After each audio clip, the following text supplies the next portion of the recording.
Welcome to all bright study. तो कैसे हो आप सब? आशा है अच्छे होंगे और अपनी लाइफ को एंजॉय कर रहे होंगे।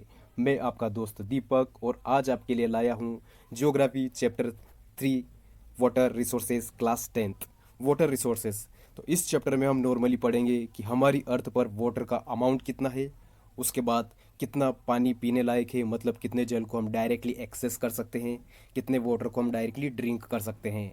उसके बाद हम अगले पॉइंट में पढ़ेंगे वाटर स्कार्सिटी क्या है, what is the main reason behind the water scarcity. आपके जो वाटर की कमी हो जाती है उसके पीछे मेन कारण क्या है। उसके बाद वाटर कंजर्वेशन के बारे में हम पढ़ेंगे और उसके बाद लास्ट पॉइंट पे हम मल्टीपर्पज़ प्रोजेक्ट के बारे में पढ़ेंगे। तो चलो शुरुआत करते हैं इस चैप्टर की। सबसे पहले बात करते हैं वाटर रिसोर्सेज। उससे पहले हमको समझने की ज़रूरत है रिसोर्सेज का मीनिंग क्या होता है। रिसोर्सेज का सिंपल मीनिंग होता है वो सारी चीज़ें जो हमारी ज़रूरतों को पूरा करती है, ओके, उसको हम कहते हैं रिसोर्सेज। मीन्स वाटर, वाटर हमारी ज़रूरतों को पूरा करता है तो उसको भी हम वाटर कहेंगे। अगर वाटर की बात करें तो वाटर हमारे अर्थ पर, हमारी अर्थ सरफेस का अप्रोक्सीमेटली 71% एरिया कवर करता है। और अगर कॉन्टिनेंट और आइसलैंड की बात करें तो वो 29% एरिया कवर करते हैं। हमारी अर्थ पर वाटर 71% है, बट उसमें से भी 96.5% जो वाटर है, सॉरी 97.5% जो वाटर है वो सेलाइन वाटर है। इसका मतलब कि उस वाटर को हम डायरेक्टली कंज्यूम नहीं कर सकते हैं। ओनली 2.5% वाटर हमारे पास ऐसा है जो कि फ्रेश वाटर है। इसका मतलब उस वाटर को हम पी सकते हैं, उस वाटर को हम हमारी डेली लाइफ में यूज़ कर सकते हैं।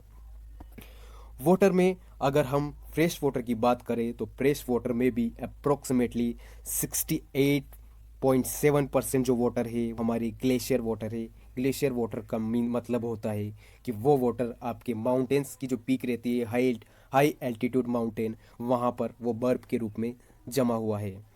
फॉर एग्जाम्पल हिमालय या फिर अदर माउंटेन्स की बात कर सकते हैं वर्ल्ड के। उसके बारे में अगर बात करें, उसके बाद अगर बात करें तो आपके जो ग्राउंड वाटर है वो 30.1%, 30.1% है। तो सबसे ज़्यादा हमारे पास है ग्लेशियर वाटर और उसके बाद है ग्राउंड वाटर। सरफेस वाटर की बात करें तो सरफेस वाटर 1.2% है। अगर सरफेस वाटर को भी हम डिवाइड करें तो 0.9% हमारे लेक या फिर झीलों का पानी है, 0.3% स्वाम्पी या मार्श लैंड है, और रिवर वाटर की बात करें तो वो 0.3% ही है। अगर हम इन सब का कंक्लूजन निकालें, अगर हम इन सब को कंक्लूड करें तो हमारे पास approximately 0.007% is accessible for drink water. इसका मतलब 0.007% जो वाटर है वो ही हमारे पास पीने लायक है। अगर हम बात करें तो जो हमारे वाटर है, वाटर एक रिन्यूएबल रिसोर्सेस है। रिन्यूएबल रिसोर्सेस का सिंपल सा मीनिंग होता है कि जिसको वो वापस हम क्या कर सकते हैं, जिसको हम वापस से रिन्यू कर सकते हैं या फिर जिसको हम वापस से नया कर सकते हैं। वाटर एक रिन्यूएबल रिसोर्सेस है बिकॉज वाटर है वो रिन्यू हो जाता है, वो नया हो जाता है by hydrological cycle, in simple language water cycle. तो आपके जो वाटर साइकिल है, वाटर साइकिल से जो वाटर है वो वापस से हम उसको रिन्यू कर सकते हैं। इसके बारे में आपने पिछली क्लास में पढ़ा होगा।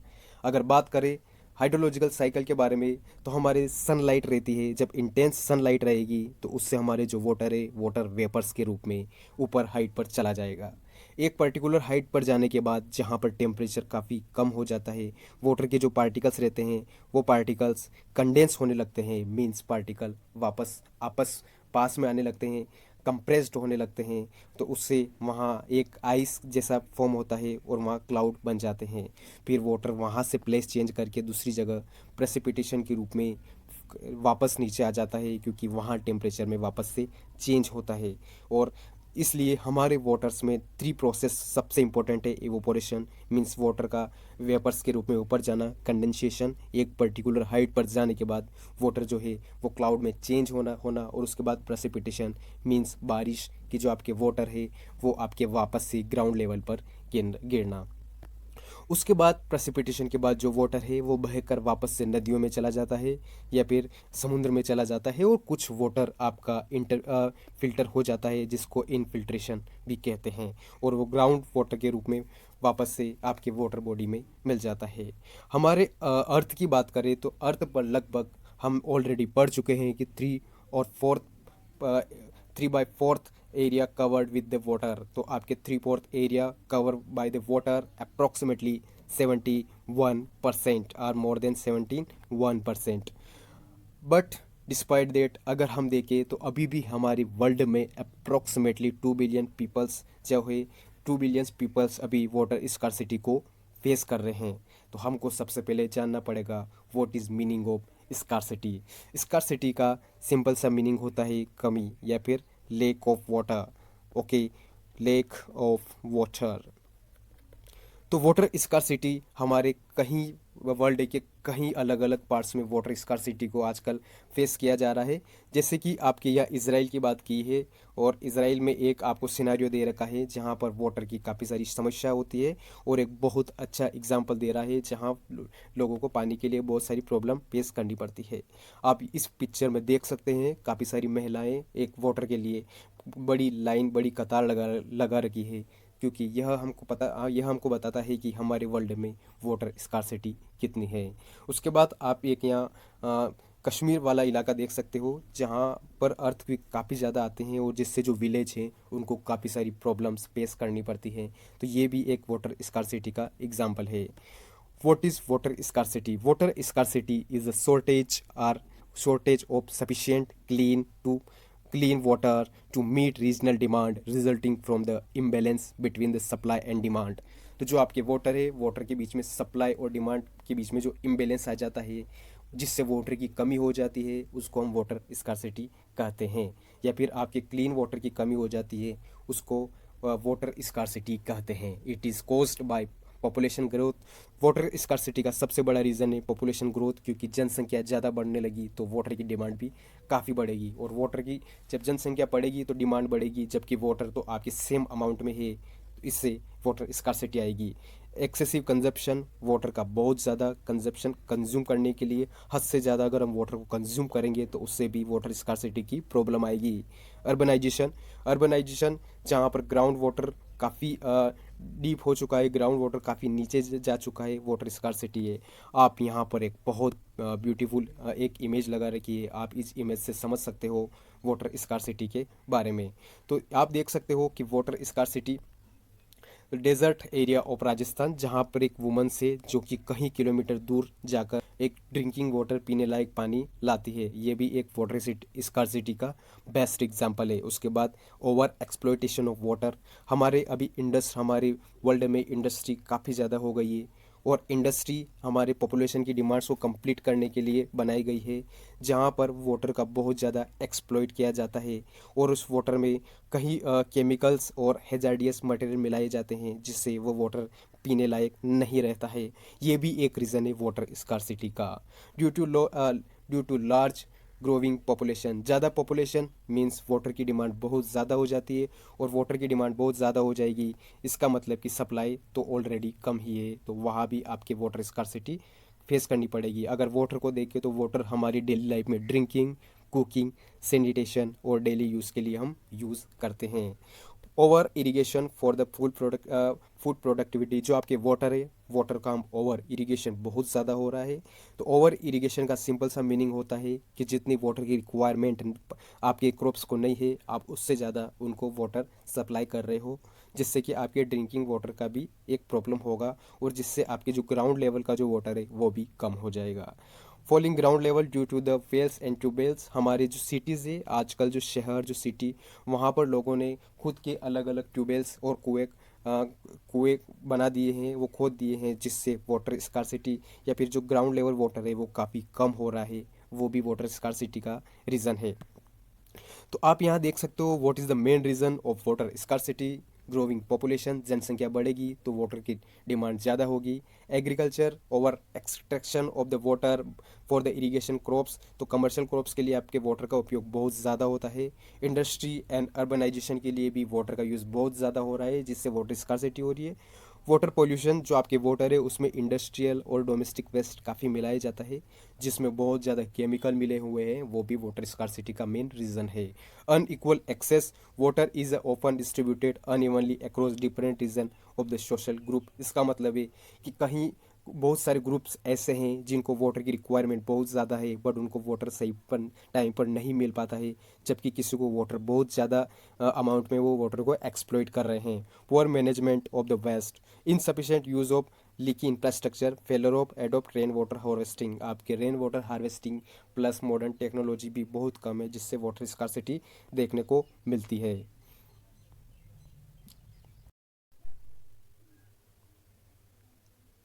फ्रेंड्स, इस पैराग्राफ में हमारे नॉर्मली दे रखा है कि हमारे जो पोस्ट इंडिपेंडेंस मींस जब हमको आज़ादी मिली थी 1947 के बाद, हमारे इंडिया में बहुत तेज़ी से, बहुत रफ्तार से इंडस्ट्रियलाइजेशन एंड अर्बनाइजेशन मींस आपके इंडस्ट्रीज़ बहुत ज़्यादा सेटअप होने लगी थी और अर्बन सेंटर बनने लगे थे। इसका मतलब कि आज़ादी से पहले जो छोटे छोटे इलाके थे वहाँ पर अब लोगों की जनसंख्या ज़्यादा बढ़ने लगी थी और वह शहर में, छोटे छोटे टाउन शहर में बदलने लगे थे। जब इंडस्ट्रियलाइजेशन और अर्बनाइजेशन हुआ, तब हमारे यहाँ कहीं मल्टीनेशनल कंपनी या एमएनसीज आई। मल्टीनेशनल कंपनी का मतलब होता है कि वो कंपनी जो कहीं अलग अलग देशों में अपना बिजनेस रन करती है, उसको हम बोलते हैं मल्टीनेशनल कंपनी। तो जैसे आपके इंडस्ट्रीज़ बढ़ती है, उनके लिए आपके फ्रेश वाटर की रिक्वायरमेंट बढ़ती है, और जब फ्रेश वाटर की रिक्वायरमेंट इंक्रीज़ होती है, तो आपके जो फ्रेश वाटर बॉडीज़ है, जहाँ से आपके फ्रेश वाटर आता है, उन पे एक तरह से प्रेशर आ जाता है। अब यहाँ पर लोग इंडस्ट्रीज़ में फ्रेश वाटर का ज़्यादा से ज़्यादा यूज़ करने लगे, और फ्रेश वाटर के अलावा जैसे टेक्नोलॉजी आगे बढ़ी, हाइड्रो इलेक्ट्रिक पावर भी हमारे सेटअप होने लगे। इसका मतलब कि जो डैम से है वो भी सेटअप होने लगे, जिससे हम हाइड्रो इलेक्ट्रिसिटी पावर का मतलब है कि हम वाटर के थ्रू इलेक्ट्रिसिटी को और ज़्यादा जब प्रोड्यूस कर रहे थे। धीरे धीरे आपके जो अर्बन सेंटर है वहाँ पर पॉपुलेशन बढ़ने लगी, वहाँ पर पॉपुलेशन और ज़्यादा डेंस डेंस होने लगी, और उसकी वजह से उनकी जो लाइफ स्टाइल थी वो चेंज होने लगी।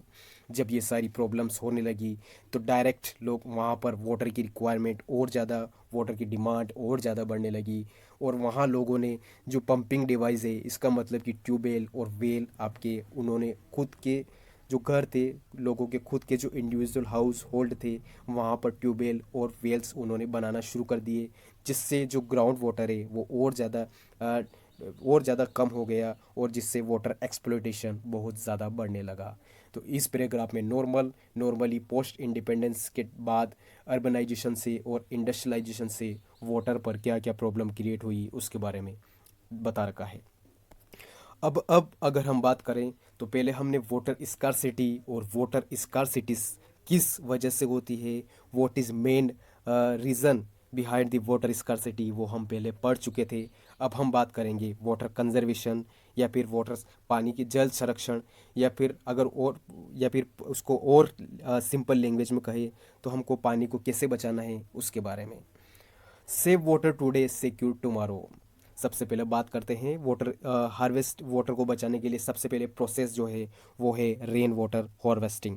रेन वाटर हार्वेस्टिंग का सिंपल सा मीनिंग है कि आपके बारिश में जितना भी पानी आता है, उसको रूफ टॉप मीन्स आपकी जो घर की छत है, वहाँ से उस वाटर को स्टोर कर कर आपको ग्राउंड लेवल तक पहुँचाना, जिससे कि आपके जो ग्राउंड वाटर है, ग्राउंड लेवल का जो वाटर है, ग्राउंड लेवल आपकी इंक्रीज़ होगा, प्लस उस वाटर को आप फ्यूचर में भी और ज़्यादा यूज़ कर सकते हो। तो आपकी रेन वाटर हार्वेस्टिंग के मेन फ़ायदे क्या है, हम वाटर का जो ग्राउंड लेवल वाटर है उसको इंक्रीज़ करेंगे, प्लस जो वाटर का रनों पे जो पानी बह जाता है उसको कम करना है, और पानी को एक जगह बचाकर रखना है, ताकि हम उसको ज़रूरत पड़ने पर यूज़ कर सकें। उसके बाद वाटर को दूसरी जो मेथड है जिससे हम वाटर को सेव कर सकते हैं, वो है water shade management. Water shade management का मतलब है कि जो आपके वाटर है, जो बहता पानी है, उसकी स्पीड को कम करना, ताकि सोइल इरोजन कम हो और वाटर की अवेलेबिलिटी बनी रहे। वो हम कैसे कर सकते हैं, वो हम चेक डैम्स का बनाकर कर सकते हैं। सबसे पहले हमारे माइंड में एक क्वेश्चन आता है कि what is check dams. Check dams का सिंपल सा मीनिंग होता है कि जो छोटे डैम होते हैं, ओके, चेक डैम्स मीन्स छोटे डैम्स जो वाटर की स्पीड को कम करते हैं, जिससे जो सोइल इरोजन है वो काफ़ी कम हो जाता है, और वाटर को हम बचा कर रख सकते हैं लंबे समय के लिए। उसके बाद बात करते हैं वाटर को हम और कैसे बचा सकते हैं। तो अफॉरेस्टेशन मीन्स ज़्यादा से ज़्यादा अगर पेड़ पौधे हम लगाएंगे तो वो ग्राउंड वाटर को होल्ड करके रखेंगे। जो ट्रीज़ की जो रूट्स रहती है वो वाटर को होल्ड करके रखती है, प्लस जो आपके सॉइल है सॉइल का मॉइस्चर बनाकर रखेंगी। और ज़्यादा से ज़्यादा अफॉरेस्टेशन से हम फ्लड और ड्रॉट जैसी कंडीशन को भी कम कर सकते हैं। आपके थर्ड मेथड की बात करें वाटर कंजर्वेशन के बारे में, तो हमको इरिगेशन मेथड में इम्प्रूवमेंट लाने की ज़रूरत है। इसका मतलब कि हम ट्रेडिशनल वे से जो इरिगेशन करते हैं जिसमें वाटर का एक्सप्लॉइटेशन बहुत ज़्यादा हो जाता है, जिसमें बहुत ज़्यादा वाटर रिड्यूस हो जाता है, वाटर बह कर चला जाता है, उसके बजाय हम ड्रिप सिस्टम का यूज़ कर सकते हैं। ड्रिप सिस्टम का सिंपल सा मीनिंग होता है कि हम जो बड़े पाइप्स रहते हैं उससे हम छोटे पाइप्स को जोड़कर वहाँ छोटे छोटे लीकेज कर सकते हैं, जिससे वाटर ड्रॉप बाय ड्रॉप पौधे की रूट्स को जाएगा, जिससे कि हम बहुत ज़्यादा वाटर को सेव कर सकते हैं। या फिर स्प्रिंकल सिस्टम, जिससे वाटर कम अमाउंट में हम स्प्रे करते हैं एक पर्टिकुलर एरिया में, उससे भी वाटर को बचाया जा सकता है। अदर प्रोसेस है proper waste water use in home. हम हमारे घर पर हमारे इंडिविजुअल लेवल पर जो वाटर को यूज़ कर सकते हैं उसमें भी हम काफ़ी सारी टेक्निक्स को यूज़ कर सकते हैं। जैसे कि हमारे जो टेप वाटर रहता है, जो टेप रहता है, जो नल रहता है, वहाँ से जो वेस्ट पानी या फिर ड्रॉप बाय ड्रॉप जो वाटर लीकेज होता रहता है उसको हम रोक सकते हैं। प्लस हम जो भी पानी का हम यूज़ कर रहे हैं, या तो वो बकेट हो सकता है या फिर कोई अदर आपके यूटेंसिल हो सकता है, वहाँ पर हम वाटर का अच्छे से यूज़ कर सकते हैं और वाटर को बहने से या फिर पानी को बर्बाद होने से बचा सकते हैं। या और वाटर को बहुत इफ़िशिएंट तरीके से यूज़ कर सकते हैं। इसके फ़ायदे क्या होंगे? इसके फ़ायदे ये होंगे कि हमारा जो वाटर रहेगा, वाटर का जो बिल रहता है, अगर हम वाटर को कहीं से इंपोर्ट कर रहे हैं तो वो कम हो जाएगा। वाटर की अवेलेबिलिटी हमारे पास रहेगी, प्लस हम रिस्पॉन्सिबल लोगों को रिस्पॉन्सिबल वाटर यूज़ के लिए प्रेरणा कर सकते हैं। Reuse and recycle. रीयूज़ का सिंपल सा मीनिंग होता है कि जो वाटर है, जो वाटर को हम हमारे घर पे यूज़ करते हैं उस वाटर को हम वापस से हमारे गार्डनिंग या फिर जो फ्लशिंग एरिया है उसमें यूज़ कर सकते हैं। प्लस वाटर शेड ट्रीटमेंट के लिए भी हम वाटर को यूज़ कर सकते हैं। आई थिंक आपको यहाँ तक अच्छे से समझ में आ रहा होगा फ्रेंड्स। अब जो आखिरी और जो 7th पॉइंट है अगर उसकी बात करें तो उसमें हमको लोगों के बीच में अवेयरनेस फैलानी है, लोगों को एजुकेट करना है कि आपको वाटर पोल्यूशन नहीं करना है, आपको वाटर में कोई भी वेस्ट जो मटेरियल रहता है उसको डिस्पोज नहीं करना है, क्योंकि उससे जो वाटर है वो काफ़ी पोल्यूटेड हो जाएगा, वो पानी काफ़ी ज़्यादा प्रदूषित हो जाएगा। तो सबसे बड़ी बात तो यही है कि अगर हम हर एक लेवल को, हर एक नॉलेज को लोगों के बीच में फैलाएं, उन लोगों को एजुकेट करें, उनको अवेयर करें थ्रू कैंपेन, तो इससे हमारे वाटर कंजर्वेशन हम वापस से कर सकते हैं। आई थिंक आपको यहाँ तक समझ में आया होगा। वाटर कंजर्वेशन से रिलेटेड आपकी गवर्नमेंट ऑफ इंडिया ने Atal Bhujal Yojana, okay, so what is meaning of Atal Bhujal Yojana? तो इसमें एक वर्ड आ रहा है भूजल। भूजल का सिंपल सा मीनिंग होता है, अगर भूजल को लिखो तो भूजल का सिंपल सा मीनिंग होता है, और वो ये होता है कि भूजल मीन्स भूमि, ओके, भूमि या फिर जो आपके ग्राउंड वाटर जो है। भूजल का सिंपल सा मीनिंग होता है कि ग्राउंड वाटर या जो भूमि के अंदर जो जल है उसको बोलते हैं भूजल। तो ये योजना डायरेक्ट रिलेटेड थी कि हमको जो गवर्नमेंट ने ये योजना डायरेक्ट इम्प्लीमेंट की थी कि हमको भूजल को कैसे वापस से कंजर्व करना है, हमको भूजल को कैसे मेंटेन रखना है। अटल Bhujal Yojana, Atal Jal is being implemented in 8220 water stress gram panchayat of 229 administrative block taluka in 18 district of 7 states. So यहाँ इन्होंने बहुत डीप में दे रखा है। ये जो स्टेट्स, ये नॉर्मली गुजरात, हरियाणा, कर्नाटका, मध्य प्रदेश, महाराष्ट्र, राजस्थान, उत्तर प्रदेश, इतने स्टेट्स में ये स्कीम जो है लॉन्च की गई थी। तो इन सारी स्टेट्स में अप्रोक्सीमेटली 18 डिस्ट्रिक्ट है, उन डिस्ट्रिक्ट्स में 8220 जो आपके विलेजेस है उनमें ये स्कीम लॉन्च की गई थी। The selected state account about 37% of total number of water stress or over exploited critical and semi critical। तो ये लगभग 37% एरिया में आता है जहाँ पर वाटर स्ट्रेस बहुत ज़्यादा है। तो the key aspect of Atal Jal is bring to behavior change of the community from the prevailing attitude of the consumption of water. तो ये स्कीम थी, इस स्कीम का मेन उद्देश्य यही था कि लोगों को सिखाना है कि हमको वाटर को कैसे कंजर्व करना है, वाटर को कैसे बचा के रखना है ताकि उसको फ्यूचर में वापस से यूज़ कर सके। तो आई थिंक आपको समझ में आ रहा होगा।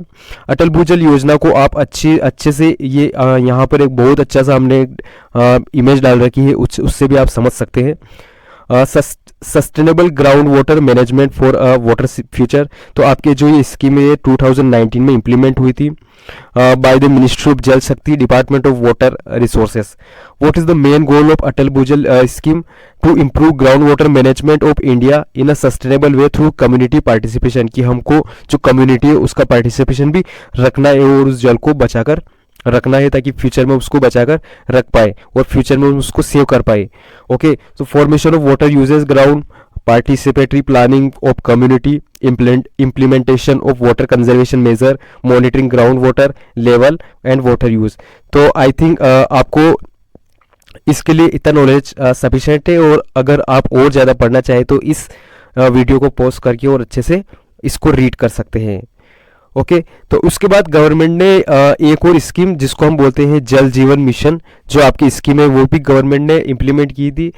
जो आपके जल जीवन मिशन जो स्कीम थी उसका जो मेन गोल था वो ये था कि हर एक व्यक्ति को, हर एक इंडिविजुअल को, हर एक इंडिविजुअल को 55% 55 litre per capita per day. इसका मतलब हर एक इंडिविजुअल को लगभग 55 लीटर जो पानी है उसकी रिक्वायरमेंट है, और वो जरूरी है कि एक व्यक्ति को कम से कम 55 लीटर पानी एक दिन का मिल जाए ताकि वो उससे अपने पूरे दिन का मेंटेनेंस अच्छे से कर पाए। अब बात करते हैं मल्टीपर्पस रिवर प्रोजेक्ट। ओके, तो मल्टीपर्पस रिवर प्रोजेक्ट की बात करने से पहले सबसे पहले हमको ये जानने की जरूरत है कि what is meaning of multipurpose. Okay, तो मल्टीपर्पस का सिंपल सा मीनिंग होता है कि कोई भी एक प्रोजेक्ट या एक काम जिसको हम कर रहे हैं और जिसके बहुत ज्यादा पर्पस है। मतलब जैसे अगर मैं कोई एक काम कर रहा हूँ तो उसका एक पर्पस नहीं है, उसके दो पर्पस नहीं है, उसके दो से ज्यादा पर्पस है। ओके, तो दो से ज्यादा अगर उसके कोई भी पर्पस है तो वो हमारा हो जाएगा मल्टीपर्पस प्रोजेक्ट। या ओके, तो multipurpose project and integrate water resources management. Okay, हमारे एंशिएंट इंडिया में या फिर हमारे आर्कोलॉजिकल और हिस्टोरिकल रिकॉर्ड देखिए तो हमारे एंशिएंट इंडिया में हमको बहुत सारे ऐसे एग्जाम्पल देखने को मिल जाते हैं जहाँ पर आपके सोफिस्टिकेटेड हाइड्रोलिक स्ट्रक्चर बने हुए हैं जो कि वाटर को स्टोर करने के लिए बने हुए थे। Reservoir, lake, embankment and canals हमारे हिस्टोरिकल पास्ट में हम देखें तो बनी हुई है, जहां से हमको पता चलता है कि वाटर रिसोर्सेज को या फिर वाटर को कंजर्व कैसे करते हैं उसको लेकर उस समय के जो पास्ट के जितने भी राजास थे, जितने भी किंग्स और किंगडम थे वो बहुत सीरियस थे। तो एंशिएंट वाटर हार्वेस्टिंग सिस्टम की बात करें तो अगर यहाँ चंद्रगुप्त मौर्य के बारे में दे रखा है तो चंद्रगुप्त मौर्य ने जो चंद्रगुप्त मौर्य ईरा की जो बात करें तो उसमें हमको बहुत सारे dams, lakes, irrigation system were extensively build to channel, तो हमको ये बहुत सारी चीजें वहां देखने को मिल जाएगी। उसके बाद सोफिस्टिकेट इरिगेशन वर्क, अगर हम कलिंग जो आपके नागार्जुन कोंडा और कोल्हापुर का जो इलाका है अगर वहां देखें तो वहां इरिगेशन के लिए बहुत अच्छी फैसिलिटी हमको देखने को मिल जाती है। उसके बाद भोपाल लेक की बात करें तो भोपाल लेक आपके जो कि 11वीं सेंचुरी में बनी थी, तो वो भी the main purpose Bhopal lake का ऐसे ही था कि हमको वाटर को सेव करके रखना है ताकि वाटर को हम बचा सके और उसको ज्यादा से ज्यादा दिनों तक यूज कर सके। उसके बाद हुज खास जो दिल्ली में बनी हुई है, ओके, तो वहां पर भी जो सीरी फोर्ट है वहां पर हमको वाटर रिसोर्सेज का बहुत अच्छा एग्जांपल देखने को मिल जाता है जो हमको बताता है कि फ्यूचर में पास्ट में हमको वाटर कैसे सेव किया जाता था, कैसे कंजर्व किया जाता था। Okay, legacy of sustainability, this timeless system continue to inspire modern water conservation and sustainable living. तो ये हमारे पास्ट में जितने भी प्रयास उन किंग्स एंड किंगडम्स ने किए हैं वो हमको इंस्पायर करते हैं कि हमको वाटर को कैसे कंजर्व करना चाहिए।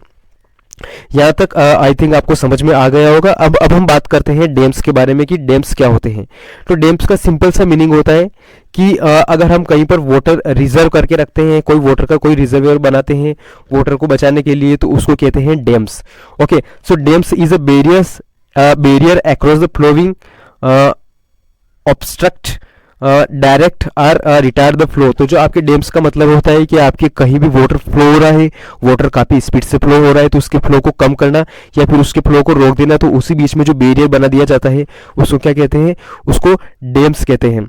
ओके, तो dams refer to the reservoir rather than the structure. तो डैम्स का सिंपल सा मीनिंग होता है कि रिजर्वोयर मीन्स जो पानी बचा हुआ रहता है, जिस पानी को बचाकर रखते हैं, जो रिजर्वोयर बन जाता है उसको डैम्स कहते हैं। जो स्ट्रक्चर बना हुआ रहता है उसको डैम नहीं कहते हैं।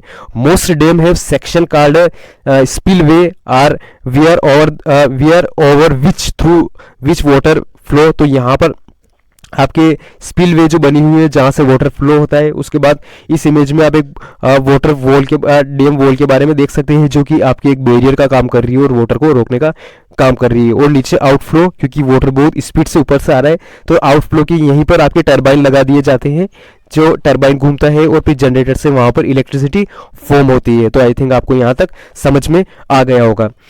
उसके बाद जो आपके डेम्स है, डेम्स को कहीं अलग अलग पार्ट्स में क्लासिफाइड किया गया है उनकी हाइट के अकॉर्डिंग, या फिर वो किस मटेरियल से बने हुए हैं, कि उनका स्ट्रक्चर कैसा है, उसके हिसाब से भी डैम को कई पार्ट्स में डिवाइड किया गया है। अगर हम हाइट के हिसाब से देखें तो हाइट के हिसाब से डैम्स की बात करें तो large dam, major dams, medium dams and high dams. तो हाई डैम्स का मतलब है कि उनकी हाइट ज़्यादा ऊंची होगी। उसके बाद लार्ज डैम की बात करें तो वो काफ़ी चौड़े होंगे, काफ़ी फैले हुए होंगे।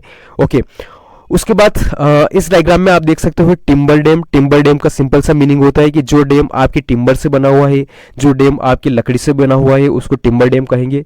उसके बाद इम्बार्कमेंट डैम। इम्बार्कमेंट डैम का सिंपल सा मीनिंग होता है कि जो अर्थ या फिर रॉक फिल से बना हुआ है, मतलब जो पत्थर थे उन पत्थर को ही ऐसे शेप में बना दिया गया है जो कि एक बैरियर बन गया है और उससे वाटर रुक गया है, मतलब वाटर जो पहले फ्लो होता है वो रुक चुका है। उसके बाद बात करें तो मैसूरी डैम के। फ्रेंड्स, जो मसूरी डैम होता है वो स्टोन और कंक्रीट से बना हुआ होता है। इसका मतलब वह नॉर्मली पत्थर और छोटे छोटे जो कंक्रीट रहते हैं, जो सीमेंट रहते हैं, उनसे इसको बनाया जाता है। उसके बाद कंपोजिट डैम की बात करें तो कंपोजिट डैम में बहुत सारे मटेरियल्स का यूज़ किया जाता है, इसलिए इसको इसमें नॉर्मली मल्टीपल मटेरियल का यूज़ किया जाता है। उसके बाद अगर हम बात करें तो एक मिनट फ्रेंड्स, हाँ, उसके बाद अगर हम बात करें तो जो आपके मल्टीपर्पज़ प्रोजेक्ट था, मल्टीपर्पज़ प्रोजेक्ट के मल्टीपर्पज़ वाटर प्रोजेक्ट था, उसके बहुत ज़्यादा फ़ायदे थे और उसको मल्टीपर्पज़ क्यों कहा जाता है ये बहुत इंपॉर्टेंट है। ओके, तो मल्टीपर्पज़ क्यों कहा जाता है, हमने ऑलरेडी हम पढ़ चुके हैं कि मल्टीपर्पज़ का नॉर्मली मीनिंग होता है जिसके बहुत ज़्यादा पर्पस हो, जिसके मेनी पर्पस हो। तो वन वाटर मेनी पर्पस, मतलब वाटर तो एक ही है पर उसके पर्पस क्या है, पर्पस बहुत ज़्यादा है। तो अगर हम एक डैम की बात करें या फिर डैम को हम मल्टीपर्पज़ प्रोजेक्ट के अंदर रखते हैं तो उसकी बात करें तो डैम से हमारे इरिगेशन फैसिलिटी प्रोवाइड करवाता है डैम हमें। उसके बाद हाइड्रो पावर जनरेशन, मतलब हाइड्रो इलेक्ट्रिसिटी हमको प्रोवाइड करवाता है, जिससे हमारे घर पे जो बिजली है वो कि हाउस होल्ड को आसानी से इलेक्ट्रिसिटी का एक्सेस हो जाता है, फ्लड कंट्रोल करता है। उसके बाद वाटर सप्लाई करता है। अगर कहीं एक पर्टिकुलर जगह पर रिजर्वोयर बना हुआ है या कहीं पर्टिकुलर जगह पर अगर डैम बना हुआ है, इसका मतलब कि वहाँ से हम नॉर्मली वाटर को कहीं दूर इलाके में भी हम वाटर को, जहाँ पर पानी की अवेलेबिलिटी नहीं है, वहाँ पर थ्रू पाइपलाइन उसको पहुँचा सकते हैं। उसके बाद अदर बेनिफिट में बात करूँ तो आपके जहाँ डैम बने हुए रहते हैं वहाँ से फिशरीज, वहाँ फिशरीज का जो कल्चर रहता है वो, मतलब वहाँ से मछलियाँ पकड़ते हैं ये लोग और वहाँ से कई सारे लोगों का घरों का गुजारा चलता है, मतलब वहाँ से उनकी इनकम होती है फिशरीज के कारण। उसके बाद टूरिज्म प्रमोट होता है और वहाँ एक पर्टिकुलर इलाके का जहाँ पर डैम बना हुआ है उस रीजनल इलाके का डेवलपमेंट भी हो जाता है। अगर हम मल्टीपर्पज़ प्रोजेक्ट की बात करें कि ये कब स्टार्ट हुए, तो आपके मल्टीपर्पज़ प्रोजेक्ट इंडिपेंडेंट के बाद हम आज़ाद कब हुए थे, हम आज़ाद हुए थे 1947 में। और हमारे जो डैम शुरू हुए वो 1950 में आपके मल्टीपर्पज़ प्रोजेक्ट की स्टार्टिंग हो जाती है। मल्टीपर्पज़ प्रोजेक्ट का मेन गोल क्या है, ओवरऑल डेवलपमेंट, क्योंकि ये मल्टीपर्पज़ प्रोजेक्ट है तो इससे एक नहीं बहुत ज़्यादा जो डेवलपमेंट है वो एक साथ हो सकता था। तो वही है, अगर आपको मल्टीपर्पज़ वर्ड का मीनिंग समझ में आता है तो आप इन सारी चीज़ों को एक साथ लिख सकते हो और अपने आंसर को बहुत अच्छा बना सकते हो। तो आई थिंक आपको यहाँ तक समझ में आ रहा होगा। अगर कुछ एग्जांपल मल्टीपर्पज़ प्रोजेक्ट के अंतर्गत कुछ बहुत इंपॉर्टेंट जो डैम से उनकी बात करें तो आपके भाखड़ा नागल जो डैम है वो आपके सतलुज के किनारे है, सतलुज नदी पे बना हुआ है, सॉरी किनारे नहीं, सतलुज नदी बना हुआ है। हीराकुंड जो डैम है वो आपके महानदी पे बना हुआ है। नागार्जुन सागर जो है वो आपकी कृष्णा नदी पर, टेहरी डैम जो भागीरथी नदी पर, और सरदार सरोवर डैम आपके नर्मदा रिवर पर गुजरात में बना हुआ है। ओके, तो प्रमोट बैलेंस, इसकी इंपॉर्टेंस क्या है, जो डैम्स है उनकी इम्पोर्टेंस क्या है, तो वो हमारे जो रीजनल जो बैलेंस है उसको प्रमोट करते हैं, फूड सिक्योरिटी को मेंटेन करते हैं, प्लस एनर्जी भी प्रोवाइड करवाते हैं, एनर्जी सिक्योरिटी, लोगों की जो वहाँ रह रहे हैं उनके जो स्टैंडर्ड है उनके जो लिविंग स्टैंडर्ड है वो लिविंग स्टैंडर्ड उसको इंक्रीज़ करते हैं, प्लस इसका मतलब कि वहाँ पर ओवरऑल इकोनॉमिक डेवलपमेंट हो जाता है। अब यहाँ पर एक क्वेश्चन आता है और वो नॉर्मली बोर्ड में पूछा जाता है कि जो मल्टीपर्पज़ प्रोजेक्ट है उनको आपके पंडित जवाहरलाल नेहरू ने मॉडर्न टेम्पल क्यों कहा है, जो इंडिया के मॉडर्न टेम्पल क्यों कहा गया है, इसका मेन रीज़न क्या है। ओके, तो अगर हम बात करें तो आपके पंडित जवाहरलाल नेहरू आपके first prime minister of India थे और उन्होंने सबसे पहले मल्टीपर्पज़ प्रोजेक्ट का जो कॉन्सेप्ट है वो इंट्रोड्यूस किया था इंडिया में। ओके, कि हम एक प्रोजेक्ट जिसमें हम डैम बनाएंगे और वो मल्टीपर्पज़ रहेंगे क्योंकि वो लोगों को कई फ़ायदा प्रोवाइड करवाते हैं। तो आपके जवाहरलाल नेहरू थे, उनका कहना था कि जो मल्टीपर्पज़ प्रोजेक्ट है वो सिंबल ऑफ मॉडर्न इंडिया है। ओके, क्यों है, this project represent India's progress, क्योंकि अगर पर्टिकुलर जगह पे कोई प्रोजेक्ट है तो वो इंडिया की प्रोग्रेस को रिप्रेजेंट करेगा। प्लस साइंटिफिक टेम्पर का मतलब है कि हम एक चीज़ से कितने ज़्यादा फायदा हम उसको कर रहे हैं, साइंटिफिक वे से हम उस चीज़ का कितना यूज़ कर रहे हैं। प्लस जो आपके मल्टीपर्पज़ प्रोजेक्ट जो डैम है वो हमको सेल्फ रिलायंट या फिर सेल्फ डिपेंडेंट बनाते हैं, क्योंकि इससे पहले हम डिपेंडेंस के समय हम 1947 से पहले हम ब्रिटिश गवर्नमेंट के अंडर में थे, हम ब्रिटिशर्स के अंडर में थे, तो इसका मतलब हम इनडायरेक्टली उनके ऊपर डिपेंडेंट थे। तो मल्टीपर्पज़ प्रोजेक्ट से हम खुद की इलेक्ट्रिसिटी बना सकते हैं, प्लस हम बहुत ज़्यादा इसकी मल्टीपर्पज़ जो इरिगेशन कर सकते हैं, टूरिज्म कर सकते हैं, फिर फिशरीज़ को प्रमोट कर सकते हैं। तो इसका मतलब कि मल्टीपर्पज़ प्रोजेक्ट हमको इनडायरेक्टली हमको इंडिपेंडेंट या फिर सेल्फ रिलायंट बनाने में काफ़ी मदद करता है। ब्रिंग प्रोस्पेरिटी एंड डेवलपमेंट, तो जो आपकी मल्टीपर्पज़ प्रोजेक्ट है वो उससे जो वाटर की रिक्वायरमेंट है वो कंप्लीट होती है, प्लस पावर जो आपकी इलेक्ट्रिसिटी रहती है उसकी रिक्वायरमेंट कंप्लीट होती है। फूड, ओके, तो लोगों को इरिगेशन के लिए अच्छे से वाटर मिल जाता है, तो फूड सिक्योरिटी अच्छे से बनी रहती है, प्लस एम्प्लॉयमेंट, लोगों को रोजगार मिलता है। और हमारे जो स्ट्रॉन्ग एंड डेवलप्ड नेशन, मतलब हमारी कंट्री को एक स्ट्रॉन्ग एंड डेवलप्ड नेशन बनाने में मल्टीपर्पज़ प्रोजेक्ट काफ़ी हेल्प करते हैं। Prosperity and development, they bring water, power, food, employment, okay, the foundation of storage, क्योंकि आपके मल्टीपर्पज प्रोजेक्ट है वो लोगों को एम्प्लॉयमेंट देते हैं, वो लोगों की जो डेली लाइफ में उनकी जो ज़रूरत की चीज़ें होती है उसके लिए उनको काम देते हैं ताकि वो अपनी लाइफ को सस्टेन कर पाए। ओके, और वो और बहुत ज़्यादा फायदा हमको देते हैं, जिससे कि एक डायरेक्टली या इनडायरेक्टली लोग या फिर नेशनल डेवलपमेंट में वो एक तरह से बहुत महत्वपूर्ण भूमिका निभाते हैं।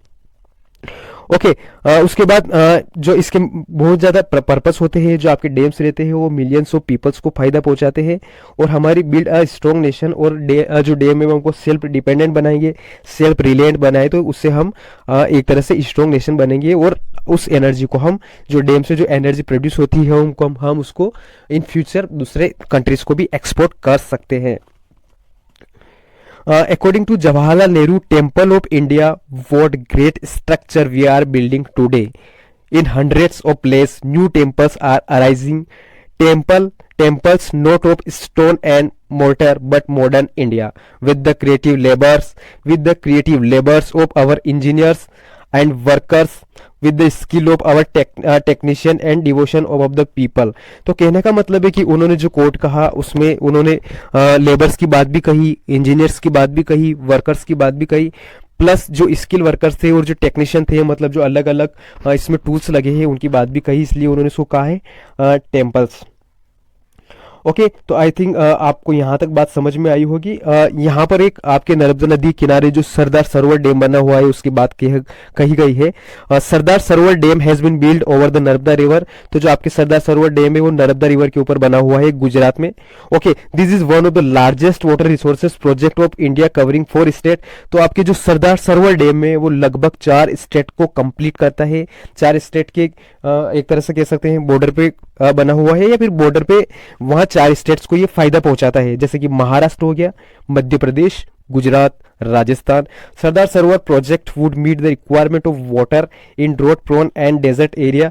तो ये जो सरदार सरोवर डैम है ये आपके वाटर पहुंचाता है, कहाँ तक वाटर को ट्रांसफर करते हैं यहाँ से, तो जो ड्रॉट एरिया है, जो सूखे एरिया है, या फिर जो डेजर्ट एरिया है, वहां पर भी सरदार सरोवर डैम का जो वाटर है उसकी एक्सेस है।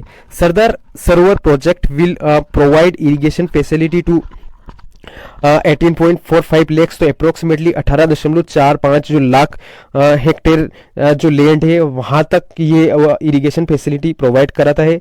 प्लस 3112 जो गांव है वहाँ तक, और गांव जो आपकी गुजरात की लगभग 15 डिस्ट्रिक्ट में है वहाँ तक ये फैसिलिटी पहुँचाता है। It will also irrigate 2,46,000 hectare of land in strategic desert district of Barmer and Jalore in Rajasthan. तो राजस्थान का जो बाड़मेर और जो जेलोर वाला एरिया है वहाँ पर भी ये पानी की सप्लाई करता है। प्लस अगर बात करें तो महाराष्ट्र के जितने भी ट्राइबल जो और हिली एरिया है वहाँ पर ये वाटर की सप्लाई करता है। अगर गुजरात की बात करें तो गुजरात में जो गुजरात और राजस्थान का जो आसपास जो बॉर्डर वाला एरिया है वहाँ तक ये वाटर की सप्लाई करता है। तो अगर एक तरह से देखो तो हमारे डैम तो बहुत सारे हैं, पर सरदार सरोवर डैम के बारे में ही यहाँ जानकारी क्यों दे रखी है क्योंकि ये अप्रोक्सीमेटली नॉट अप्रोक्सीमेटली ये एब्सोल्यूट 4 स्टेट को कवर करता है और 4 स्टेट में वाटर की सप्लाई करता है और वहाँ पर वाटर की रिक्वायरमेंट कंप्लीट करता है। The disadvantage of dam building, तो अब हम बात करेंगे कि जो डैम है डैम जो बनता है उसके डिसएडवांटेज। जो डैम्स है डैम्स के मेन डिसएडवांटेज क्या है। नॉर्मली डैम्स के काफ़ी सारे फायदे हैं, पर फायदों के बावजूद डैम्स के काफ़ी सारे डिसएडवांटेज भी होते हैं। फ्रेंड्स, हर एक चीज़ के कुछ ना कुछ फायदे होते हैं तो कुछ ना कुछ नुकसान भी होते हैं। जब कोई चीज़ बहुत ज़्यादा अति हो जाती है तो उसके नुकसान भी होते हैं। फॉर एग्जाम्पल हमारे सर्वाइव के लिए खाना ज़रूरी है, बट अगर हम एक लिमिट से ज़्यादा अगर एक साथ बहुत ज़्यादा भोजन कर ले या बहुत ज़्यादा खाना खा ले तो वो भी हमारे सेहत के लिए काफ़ी नुकसानदायक हो सकता है। तो डैम है, डैम के फायदे हैं और नुकसान भी है।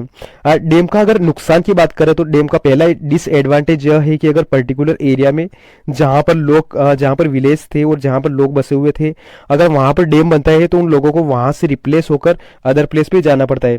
इसका मतलब है कि एक पर्टिकुलर एरिया है जहाँ पर विलेजर्स थे पहले, जहाँ पर विलेज रहते थे, जहाँ पर लोग एग्रीकल्चर करते थे, खेती करते थे, और उस एरिया के आसपास अगर डैम बन जाता है इसका मतलब कि वहाँ स्टोरेज वाटर स्टोरेज ज़्यादा हो जाता है, और अगर वहाँ पानी ज़्यादा भर जाएगा तो वहाँ पर जो आसपास के जो गांव है वो भी पानी में सबमर्ज हो जाएंगे, पानी में डूब जाएंगे, जिससे उन लोगों को वहाँ से दूसरी जगह ट्रांसफर होना पड़ेगा हमेशा के लिए, क्योंकि वो पानी फिर बाद में उससे कम नहीं होगा, इसलिए लोगों को डिस्प्लेस होना पड़ेगा।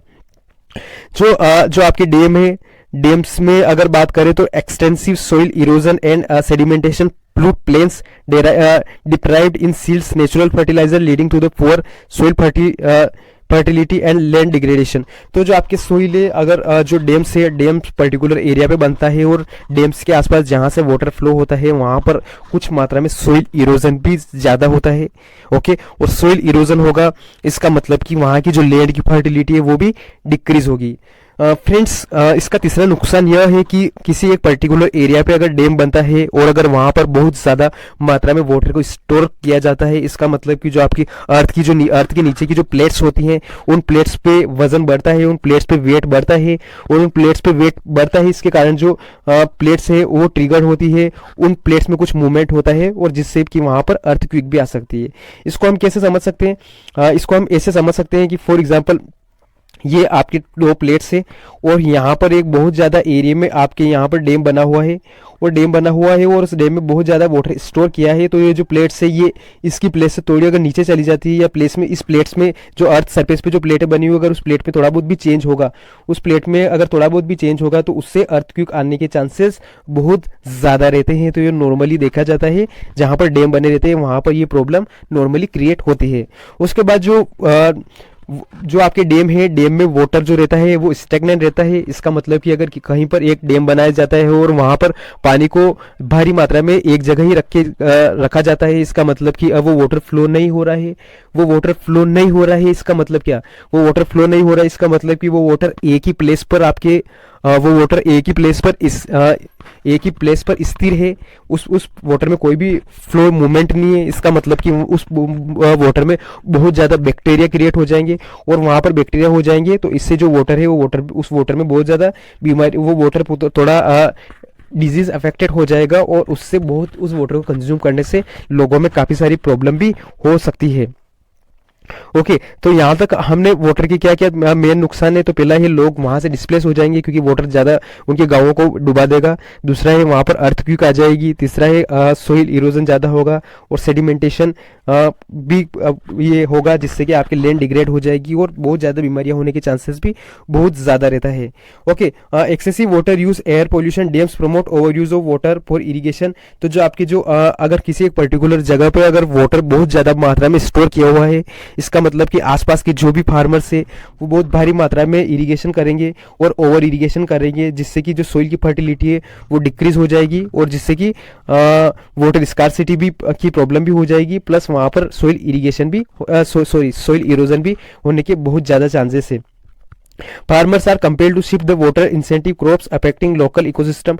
तो जो लोग हैं वहाँ पर, क्योंकि एक पर्टिकुलर एरिया में पहले पानी की कमी थी, इसलिए लोग वहाँ पानी की कमी के हिसाब से क्रॉप्स को उगा रहे थे। पर बाद में जब वहाँ पानी ज़्यादा आ जाता है तो लोग वहाँ पर फसल जो है वो चेंज करने लगते हैं, जिससे वहाँ का इकोसिस्टम भी बहुत ज़्यादा होता है। अगर एक पर्टिकुलर जगह पर वाटर बह रहा रहेगा तो वहाँ पर वाटर की जो आपके सेलिनिटी है वो भी क्या होगी, वो भी इंक्रीज होगी। तो हमने डिसएडवांटेज के बारे में बात करें तो इसका हम क्विक रिवीजन वापस से लेते हैं। Displacement of people, first extensive soil erosion, second induce earthquake, third water borne disease, fourth excessive water use and water pollution, fifth change in cropping pattern, sixth and soil salinization। ये आपकी लगभग 7 आपके disadvantage है water जो आपके dams के रहते हैं। उसके बाद आपके यहाँ एक मैप दे रखा है, इंडिया का मैप, और इंडिया के मैप में नॉर्मली कौन कौन से डैम्स बने हुए हैं। तो यहाँ पे कोटा बैरेज जो कि आपके राजस्थान में आप देख सकते हैं। उसके बाद सरदार सरोवर डैम जो आपके नर्मदा नदी के किनारे आपके गुजरात में बना हुआ है। उसके बारे में अगर और बात करें तो आपके भाखड़ा नागर डैम, यहाँ पर ये कुछ इंपॉर्टेंट डैम है जो आपके बोर्ड एग्जाम में मैप में आने के चांसेस बहुत ज़्यादा रहते हैं। तो आपके कोटा बैराज कोटा के पास है राजस्थान में। उसके बाद सरदार सरोवर गुजरात वाले एरिया में है, गुजरात और महाराष्ट्र की बॉर्डर पे आ गया है। उसके बाद भाखड़ा नागर जो आपके ऊपर आ गया है, ये हरियाणा से ऊपर, ओके, ये आपकी सतलज नदी के किनारे पर आ गया है। उसके बाद और बात करें तो नागार्जुन सागर आपकी कृष्णा नदी पर। तो ये कुछ इंपॉर्टेंट डैम्स है जिनका नाम आप याद रख सकते हो। हीराकुंड डैम आपके महानदी रिवर पर है। ओके, तो एक बार वापस से इनको रिकॉल कर लेते हैं। हीराकुंड महानदी, उसके बाद बाखरा नागर, उसके बाद Kota barrage, Chambal river, Sardar Sarovar Narmada river, Bhakra नागर आपके टिहरी नदी के पे बना हुआ है। उसके बाद ये नागार्जुन सागर कृष्णा रिवर पे। तो इसको आपको याद रखने की ज़रूरत है। उसके बाद बात करते हैं what is rain water harvesting, या फिर वाटर को हम कैसे बचा सकते हैं। फ्रेंड्स, अब हम बात करेंगे रेन वाटर हार्वेस्टिंग। तो रेन वाटर हार्वेस्टिंग का सिंपल सा मीनिंग होता है कि जो आपके रेन वाटर रहता है उस रेन वाटर को आप कैसे कलेक्ट कर रहे हो, उस रेन वाटर को आप कैसे बचा रहे हो, प्लस उस रेन वाटर को आप ग्राउंड जो आपके ग्राउंड लेवल रहता है उसके अंदर उस रेन वाटर को कैसे आप स्टोर कर रहे हो, उसको रेन वाटर हार्वेस्टिंग कहते हैं। उसके बाद अगर बात करें कि जो वाटर है हमारे जो मल्टीपर्पज़ प्रोजेक्ट के काफ़ी ज़्यादा एडवांटेज तो है, पर साथ साथ में उसके डिसएडवांटेज भी है। ओके, डिसएडवांटेज क्या है हम ऑलरेडी पिछली स्लाइड में देख चुके हैं। ओके, अगर हम अल्टरनेटिव की बात करें तो हमारे जो रेन वाटर हार्वेस्टिंग की जो टेक्निक्स है, जो मॉडर्न टेक्निक्स है, वो हमारे एक अल्टरनेटिव हो सकती है डैम्स के अल्टरनेटिव, जिसमें हम वाटर को हमारे एक इंडिविजुअल लेवल पर वाटर को हम रिजर्व कर सकते हैं, वाटर को हम बचा सकते हैं, वाटर को हम कलेक्ट कर सकते हैं। ओके, तो ये मल्टीपर्पज़ प्रोजेक्ट का एक अल्टरनेटिव हम इसको मान सकते हैं। आपके रेन वाटर हार्वेस्टिंग हमारे सोशल, इकोनॉमिकल और इन्वायरमेंट फ्रेंडली है। और अगर हम पास्ट में बात करें, एंशिएंट इंडिया में बात करें, तो एंशिएंट इंडिया में भी हमने रेन वाटर हार्वेस्टिंग को जो प्रैक्टिस कैसे करते हैं वो हम ऑलरेडी देख चुके हैं कि एंशिएंट इंडिया में या फिर मौर्यन पीरियड में या फिर आपके मिडाइवल पीरियड में वाटर को कैसे स्टोर किया जाता था, वाटर का बचाव कैसे किया जाता था, जो रेन वाटर रहता था उसका। अगर हम बात करें तो उस समय लोगों को काफ़ी ज़्यादा डीप नॉलेज था रिलेटेड टू रेनफॉल और सोइल के टाइप कैसे हैं। ओके, और उन्होंने उस हिसाब से, उस समय के हिसाब से काफ़ी सारी टेक्नोलॉजी डेवलप्ड कर ली थी जिससे आपके जो ग्राउंड वाटर है या फिर जो रिवर वाटर है, ओके, वो आपके इकोलॉजिकल जो कंडीशन रहता है उसको बचा के कैसे रखता है और उसके क्या फ़ायदे होते हैं, इसका नॉलेज उन लोगों को था। ओके, अगर अभी हम बात करें तो आपके जो हिमालय या पर माउंटेनस रिवर रीजन की बात करें तो वहाँ पर बहुत सारे अलग अलग चैनल्स बने हुए रहते हैं रेन वाटर को हार्वेस्ट करने के लिए, जो आपकी वर्षा रहती है वर्षा जल को संचय करने के लिए, जिनको कहते हैं girls and cools. Okay, western Himalaya of the agriculture, तो आपके ये वेस्टर्न हिमालय में जो एग्रीकल्चर के वहाँ वाटर को बचाने के लिए जो वहाँ जो टेक्नोलॉजी यूज़ की जाती है उसको गूल्स एंड कूल्स किए जाते हैं, जो कि वो उनकी पुरानी प्रैक्टिस है। उसके बाद रूफटॉप रेन वाटर हार्वेस्टिंग की बात करें तो इसके लिए आपके राजस्थान बहुत ज़्यादा फेमस है, जहाँ पर छत के ऊपर वाटर को स्टोर किया जाता है और बाद में उस वाटर को आपके ग्राउंड लेवल पर पहुंचाया जाता है। बंगाल की बात करें तो अगर बंगाल की बात करें तो peoples developed inundation channel to irrigate their field, मतलब लोगों ने यहाँ एराइड और सेमी एराइड में आपकी उस फील्ड में लोगों ने कुछ ऐसी एक चैनल्स बना दी हैं जिससे आपकी जो रेन वाटर है वो स्टोर करेंगे और बाद में उसी रेन वाटर से वहां पर क्या करेंगे, इरिगेशन करेंगे। क्या करेंगे, इरिगेशन करेंगे। तो आई थिंक आपको यहां तक बात समझ में आ रही होगी।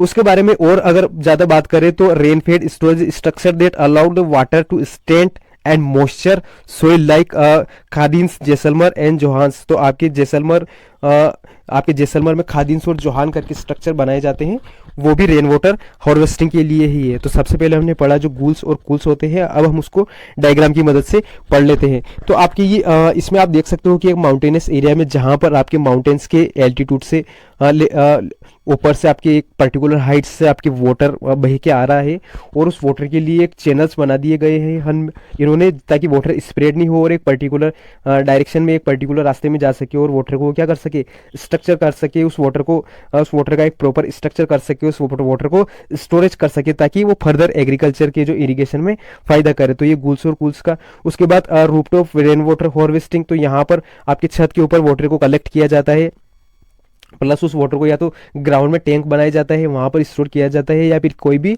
उनके पास जो अलग टैंक्स होता है उसमें वाटर को स्टोरेज किया जाता है। और इनुंडेशन चैनल की बात करें तो आपकी जो फ्लड लेंस रहते हैं आपके बंगाल रीजन में, वहां पर जो वाटर है उस वाटर के लिए एक रास्ता बना दिया जाता है। ओके, जिससे भी वो वाटर को जो वाटर हार्वेस्टिंग करते हैं।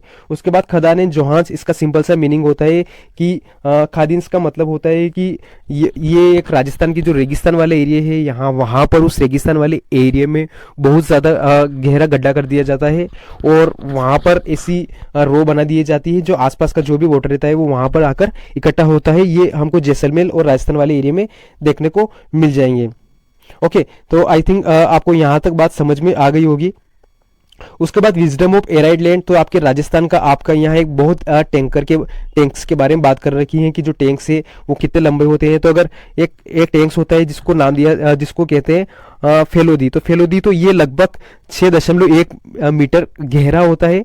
ओके, और लगभग 4.27 मीटर लॉन्ग होता है और 2.44 मीटर ये आपके वाइड होता है, मतलब चौड़ा होता है। तो इसको क्या बोलते हैं, इसको कहते हैं फलोदी, जो कि वाटर को स्टोरेज करने की एक प्रोसेस है। तो ये रेन वाटर हार्वेस्टिंग के बारे में हमने बात की। तो इसमें आपको मेन याद रखने लायक चीज़ कौन सी है, तो गूल्स और कूल्स क्या होता है। उसके बाद रूफटॉप रेन वाटर हार्वेस्टिंग क्या होती है। फ्रेंड्स, अगर ये क्वेश्चन आपके डायरेक्टली एग्जाम में आते हैं तो आप वहाँ पर डायग्राम भी बना सकते हैं, इसलिए यहाँ पर डायग्राम रखे हैं ताकि आप उसको अच्छे से समझ पाओ। तो हमने इस चैप्टर का क्विक रिवीजन हम इसको कह सकते हैं या फिर वन शॉट रिवीजन कह सकते हैं, जिसमें हमने इस चैप्टर को बहुत अच्छे से समझ लिया है। ओके, और लगभग 1 घंटे से भी कम टाइम में हमने इस चैप्टर को बहुत अच्छे से रिवाइज कर लिया है। अगर आप इस वीडियो को 1 या 2 बार देखते हो तो आपको वापस से दूसरे जो स्टडी मटेरियल पढ़ने की ज़रूरत नहीं है। इसी के साथ हम इस चैप्टर को यहीं समाप्त करते हैं। I think and I hope कि आपको हर एक चीज़ समझ में आई होगी और आने वाले चैप्टर्स में हम वीडियो रिकॉर्डिंग में और सुधार करने की कोशिश करेंगे और ज़्यादा इस लेक्चर को और ज़्यादा सिंपल बनाएंगे ताकि आप इजीली उस चीज़ को समझ पाओ। ओके, इसी के साथ ये वीडियो यहीं समाप्त करते हैं। धन्यवाद।